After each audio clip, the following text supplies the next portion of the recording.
आज की वीडियो में क्या क्या है, आप सबसे पहले यह मुलाहिजा कीजिए। आज से 2 दिन पहले लाहौर सियालकोट मोटरवे पर रात के वक्त इंतहाई दिलखराश वाकया पेश आया। उनके हाथ में डंडे थे, उन्होंने गाड़ी का शीशा तोड़ा और उसे उसके बच्चों के साथ गाड़ी से जबरदस्ती उतार लिया। यह वाकया इंतहाई अफसोसनाक, दिलखराश और नाकाबिले बर्दाश्त है। लिहाजा मैं समझता हूं कि इस वाकये के बाद हमें खवातीन और बच्चियों की सिक्योरिटी के लिए एसओपीज बना लेने चाहिए। खवातीन की हिफाजत की पहली टिप, और मैं आखिर में मर्द की हैसियत से मुल्क की तमाम खवातीन से शर्मिंदा हूं। मैं हूं जावेद चौधरी और आप देख रहे हैं अपना यूट्यूब चैनल माइंड चेंजर। हमारी पिछली वीडियोस की तरह यह वीडियो भी इंशाल्लाह आपका माइंड और फिर आपकी किस्मत बदल देगी।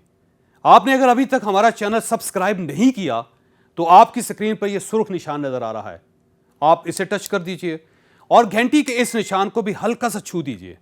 इंशाल्लाह आपका यह फैसला आपके लिए इंतहाई मुफीद साबित होगा। आज से 2 दिन पहले लाहौर सियालकोट मोटरवे पर रात के वक्त इंतहाई दिलखराश वाकया पेश आया। एक खातून रात 1 बजे अपने 3 बच्चों के साथ लाहौर से गुजरांवाला रवाना हुई। यह अपनी जाती गाड़ी में थी। यह ईस्टर्न बाईपास से उतरी तो इसकी गाड़ी का पेट्रोल खत्म हो गया। यह सड़क की साइड पर खड़ी हो गई और इसने अपने कजन शहजाद को फोन किया और अपनी लोकेशन बताई। कजन अपने दोस्त के साथ इसकी मदद के लिए रवाना हो गया। खातून ने मोटरवे पुलिस को भी फोन किया, लेकिन उनका जवाब था यह इलाका हमारी हदूद में नहीं आता। खातून ने गाड़ी लॉक की और यह अंदर बैठ गई। इस दौरान साइड के जंगल से 30 और 35 साल के दरमियान के 2 मर्द मोटरवे पर आए और उसे गाड़ी खोलने का इशारा किया। खातून ने गाड़ी न खोली। उनके हाथ में डंडे थे, उन्होंने गाड़ी का शीशा तोड़ा और उसे उसके बच्चों के साथ गाड़ी से जबरदस्ती उतार लिया। वो बचने के लिए दौड़कर सड़क पर आ गई। गाड़ियां गुजरती रहीं, लेकिन उसकी मदद के लिए कोई गाड़ी न रुकी। इस दौरान सड़क से गुजरती एक गाड़ी ने खातून को देखा और 15 पर फोन कर दिया। वो दोनों मर्द खातून और उसके बच्चों को घसीट कर सड़क से नीचे ले गए। साथ जंगल था। जंगल में ले जाकर मुलजिमा ने बच्चों के सामने खातून को बारी बारी रेप किया। इस दौरान एक मर्द रेप करता था और दूसरा बच्चों के सर पर पिस्तौल रखकर खड़ा हो जाता था। खातून दुहाइयां देती रही, बच्चे रोते सिसकते और बिलखते रहे, लेकिन उन दोनों दरिंदों को रहम ना आया। वो दोनों ये सब कुछ करने के बाद वहां से आराम से चले गए। इस दौरान डॉल्फिन फोर्स पहुंच गई। खातून फटे कपड़ों के साथ अपने बच्चों को अपनी गोद में लपेट कर अंधेरे में बैठी थी। इस दौरान उसका रिश्तेदार भी पहुंच गया।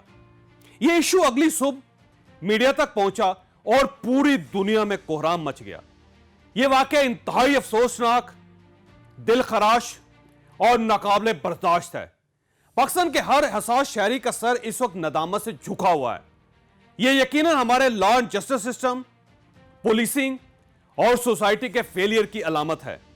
हमें यकीनन शर्म से डूब मरना चाहिए। हमारा यह चैनल क्योंकि सेल्फ हेल्प, लाइफ टिप्स और थिंकिंग पर काम करता है, लिहाजा मैं समझता हूं कि इस वाकये के बाद हमें खवातीन और बच्चियों की सिक्योरिटी के लिए एसओपीज बना लेने चाहिए, ताकि फ्यूचर में खवातीन को ऐसे वाकयात से बचाया जा सके। यह वीडियो खवातीन, जवान बच्चियों और इनके वालिदैन के लिए है। मेरी आपसे दरख्वास्त है, खवातीन अपनी और वालिदैन अपनी बच्चियों की हिफाजत के लिए हमारी इन 6 तजावीज पर जरूर गौर करें। ये टिप्स अब हमारी और हमारी खवातीन के लिए इंतहाई जरूरी हैं। खवातीन की हिफाजत की पहली टिप, सेल्फ डिफेंस की ट्रेनिंग। हमें अपनी बच्चियों को सेल्फ डिफेंस की ट्रेनिंग देनी होगी। हम पता नहीं क्यों अपनी बच्चियों को नाजुक समझ लेते हैं। कुदरत ने औरत को मर्द से ज्यादा मजबूत बनाया है। औरतों को अपने अंदर की इस मजबूती को जगाना होगा। हुकूमत नया सिलेबस भी बना रही है। हुकूमत को चाहिए यह लेडीज कॉलेजेस में सेल्फ डिफेंस की ट्रेनिंग को भी लाजम करार दे दे। इंस्ट्रक्टर्स आए और बच्चियों को ट्रेनिंग दें कि ये मुश्किल हालात में अपनी हिफाजत कैसे कर सकती हैं, ये रेप और अगवा से भी कैसे बच सकती हैं। घरेलू खवातीन को भी ये ट्रेनिंग जरूर देनी चाहिए। टेलीविजन इस पर खसूसी पैकेज बनवाएं ताकि सोसाइटी को सपोर्ट मिले, सोसाइटी बेहतर हो सके। खवातीन की हिफाजत की दूसरी टिप, सेल्फ डिफेंस किट्स। मुल्क में खवातीन की हिफाजत के लिए खसूसी किट्स होनी चाहिए। इनमें टेजर्स होने चाहिए, पेपर स्प्रे होने चाहिए, चाकू भी होना चाहिए और खास अलार्म या सायरन भी होना चाहिए। इस सायरन की आवाज यूनिक होनी चाहिए ताकि ये जहां भी बजे वहां दाएं बाएं मौजूद लोगों को इल्म हो जाए कि किसी खातून को मदद की जरूरत है। वालिदैन ये किट्स खुद भी घर में बना सकते हैं ताकि खवातीन महफूज रह सकें। खवातीन के लिए लाजम हो कि ये जब भी घर से निकलें ये अपनी किट साथ लेकर निकलें। खवातीन की हिफाजत की तीसरी टिप, खवातीन को असला चलाने की ट्रेनिंग होनी चाहिए। इन्हें वेपन की टेक्निकल नो हो भी होनी चाहिए ताकि ये मुश्किल हालात में अपनी हिफाजत कर सकें। ये ट्रेनिंग इन्हें कॉलेजेस में भी दी जानी चाहिए और प्राइवेट भी, और हुकूमत इन्हें लाइट पिस्टल के लाइसेंस भी जारी कर दे।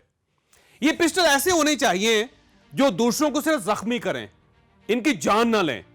खवातीन इस ट्रेनिंग से भी अपनी हिफाजत कर सकती हैं। खवातीन की हिफाजत की चौथी टिप, ये अपनी गाड़ी में हर वक्त इजाफी फोन रखें। ये फोन किसी खुफिया जगह छुपाया जाए और ये सिर्फ इमरजेंसी में इस्तेमाल किया जाए। अगर ये खतरे का शिकार हो जाएं, कोई इनसे इनका फोन छीन ले, तो भी ये बच बचाकर किसी तरह ये इजाफी फोन इस्तेमाल कर सकें। ये फोन इनकी जिंदगी की हिफाजत करेगा।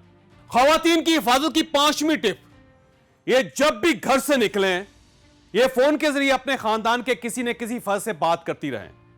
इनसे ये राब्ते में भी रहेंगी और ये खतरे की शक्ल में अपने अजीजों और रिश्तेदारों को इतला भी दे सकेंगी। ये घर से बाहर अपने फोन की लोकेशन भी ऑन रखें ताकि इनकी पोजीशन मालूम की जा सके। और खवातीन की हिफाजत की छठी और आखिरी टिप, हमारा माशरा खवातीन और बच्चों के लिए महफूज नहीं है, हमें इस हकीकत को मानना होगा। चुनांचे खवातीन कोशिश करें ये रात के वक्त घर से बाहर ना निकलें, और अगर निकलना जरूरी हो तो कोई ना कोई मेल मेंबर अपने साथ रखें और फोन भी ऑन रखें। यह आपकी जान और इज्जत दोनों के लिए जरूरी है। और मैं आखिर में मर्द की हैसियत से मुल्क की तमाम खवातीन से शर्मिंदा हूं। मैं एतराफ करता हूं कि हम मर्दों ने इस माशरे को खवातीन के लिए इंतहाई गैर महफूज बना दिया है। चुनांचे मुझ समेत इस मुल्क के हर मर्द को पाकिस्तान की तमाम खवातीन से माफी मांगनी चाहिए। लिहाजा मैं हाथ जोड़कर आपसे माफी मांगता हूं और मेरी तमाम मर्द हजरात से दरख्वास्त है आप भी इसी तरह माफी मांगें। अल्लाह ताला आप और आपकी बच्चियों को हर किस्म की मुसीबत से महफूज रखे। अगर आपको यह वीडियो पसंद आई हो तो आप इसे किसी न किसी के साथ जरूर शेयर कीजिएगा। यह इंशाअल्लाह किसी न किसी का ज़हन और मुकद्दर दोनों तब्दील करेगी।